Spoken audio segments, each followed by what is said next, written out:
Hey guys, Footy Manager TV here. Welcome to episode number 36 of my Leeds United FIFA 16 career mode series. And first up here, we are going to be signing up a few youth players from the youth squad into the first team. Corey Sirota, probably one of the best prospects in the youth squad. Australian, 68 overall, very good potential as well. And also talk about Australian and very good potential. We have Eric Williams, the left back. He's been part of the youth squad for a while, so I thought it feels like a while anyway, even though he's only 16 and there's a couple of 17-year-olds. It feels like he's been there for a while. Also, Labino Posquilero doesn't look too bad, and also signing them up just to free up some spaces as well. But of course, I'm just not signing up any player just because of that reason. The players are signing up, for the most part, are pretty good. Corey Sirota, to go along with Amaral, who we currently have, probably two of the best youth players, and maybe one potential one we do have, Dylan Kennedy, with 77 minimum potential. He looks very promising. Quite a few young Australian talents, and I just think about it right now. If they come through and develop really well, maybe I could become the manager of Australia in this save. And that's if, those players look promising enough and they are going to be high-rated players. So, Australia could actually stand a chance of doing something in the World Cup. So, what do you think about that? Would you be interested in seeing that? Would bring another dimension, especially this time in FIFA. It could add something different. I don't know. Leave your thoughts in the comments. But it probably won't be this season or even the next season. Probably because those guys are still young players, So it really depends. But it could be a good thing to see them grow. And I'm not sure, has anyone really tested that? If younger players are played for the national team, does it help their development a bit more? It's nothing I've really experimented with before, so I'd love to see your thoughts on that. And maybe I could just, as soon as possible, as if I get an Australian job offer, maybe I could do that. So you can see these players now are in the squad, just with the squad report.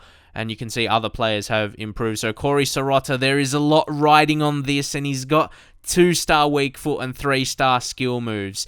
Doesn't really mix well, or it doesn't really make sense more than anything with that talent he has as a winger. You'd think he'll at least have 4-star skills and maybe at least 3-star weak foot, but like I said, it's pretty randomized. Look, there's Labino Posquilero who has 4-star skills, so not too bad. Let's see what Eric Williams has, though. Not too bad, 3-star weak foot and 3-star skill moves, but then defensive work rate low for a defender.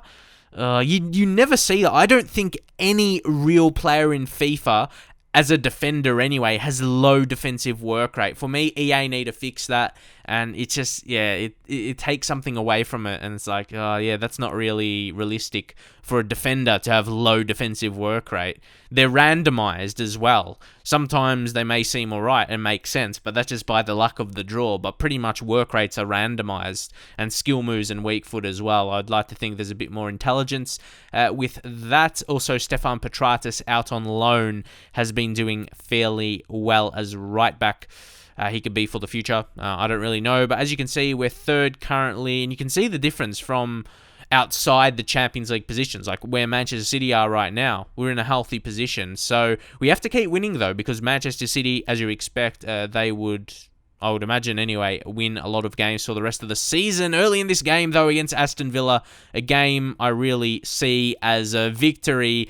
And I did that well, I think, to use skills, especially for Rolando Aarons, only a 3-star skiller. So 3-star skills, you can still do something like the ball roll there to win a penalty, I suppose. But I guess if you're playing a team like Aston Villa, that isn't that good, as you can see by real life. But anyway, Kovalenko is going to be the penalty taker. He's going to step up. I thought other options, but no, he's best penalty taker. And he actually doesn't hit it too well there, but it's still one of the better penalties I have finished so far in FIFA 16. But to be fair, it's not where I actually aimed it. That's because I didn't get it in the green, but it panned out well, so I don't really care. That was a really good penalty, the way he struck it. So it's good for him to find the back of the net. 6 goals in the Premier League, and he scores on the 7th minute in this game. You might want to keep note of that. But here, Munir down the right. He's looking to get past some defenders, trying to skill again, and not winning a penalty this time, but we do win a corner. Kovalenko,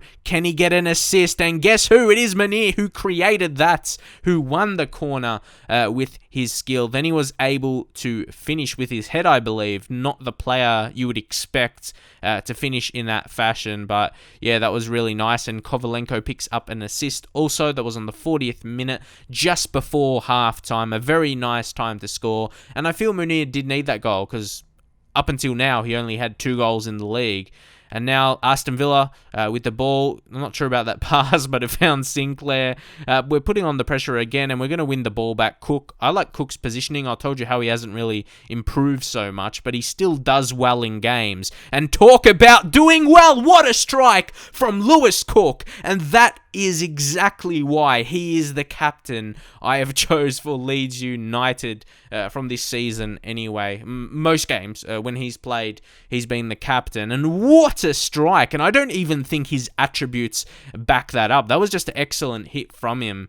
I've got to take some credit as well if he's not that good at long shots, not the best shot power and that kind of stuff, but he struck that really well. He's still, I got hope for him because he's still young. He's not still like 19, 20, so he still has plenty of years in him to progress as a player. And here he is again. This time, could he get an assist? He plays it in. Unfortunately, Gardner got the ball, and they're going to clear here later in the game. But it's been a dominating performance. Like, I saw this game, well, Aston Villa, I should be winning this, and the scoreline kind of reflects that. They're going to get a low cross in here, though, in Gardner. He won the ball back initially, didn't he, in defence? So he's the captain. The captains are having a day out in front of goal anyway. That was a good finish. He just, pulled it back, and there was a powerful finish there from Gary Gardner, and that's his only goal of the season in the league anyway.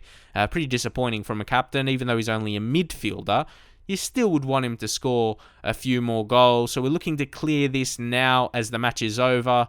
Well, it's going to end very, very shortly anyway. Mbemba played through to Cook, and then Cook to Byram as the match does in fact finish now. That was the exact performance we wanted. We didn't actually dominate. We just took our chances pretty effectively, and you can see some other results there. Arsenal actually dropped points, only getting a draw at home. So is the title hope still alive? I know Chelsea have an extra game to play, and I believe they did win that extra one. So they're going to be hard to catch up. And like, my initial expectation here is just finish top 3. I want top 3 so I don't have to play a qualifying game for Champions League to kind of, get in the group stage. Top 3, we will be in the group stage for sure. Don't have to worry about that. If you finish 4th, that qualifying game at the start of the next season, maybe early in the season when you've brought in new signings, maybe not ready, and you may lose. So, top 3 is kind of my goal. I don't think we can win the title as Chelsea.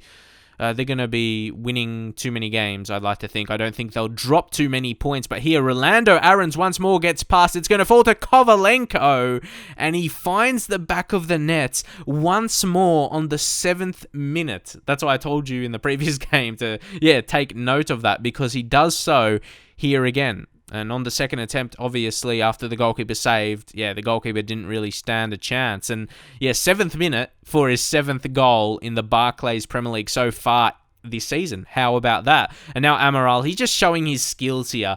Just his dribbling ability, and he wins another penalty. But that skill by Amaral is just ball control as well. Not just doing a lot of skills, but his actual control on the ball, the close ball dribbling and that kind of stuff, and the close control. And you can see Ben Watson on this occasion picking up the yellow card. Why is he clapping? Is he sarcastically clapping the referee? He should get a yellow card as well. I don't know exactly what, clapping who was due. But anyway, the end result is we do get another penalty, and it's Kovalenko to step up, and he hit it straight at the goalkeeper that time. So there you go. Not too much actually happened in this game. See, about 72 minutes through, we're still holding on to the 1-0. See, pretty good. Like, I'm pretty happy with my defensive ability. Like, I feel there should be a harder difficulty in the game. Like, Legendary, especially defending on Legendary, is easier this year. Like, I don't know if it's just me, maybe it's just my style of defending. I can do it fairly simply and not concede too many goals most of the time anyway. But the thing is not conceding chances. Like, they had 2 shots on target.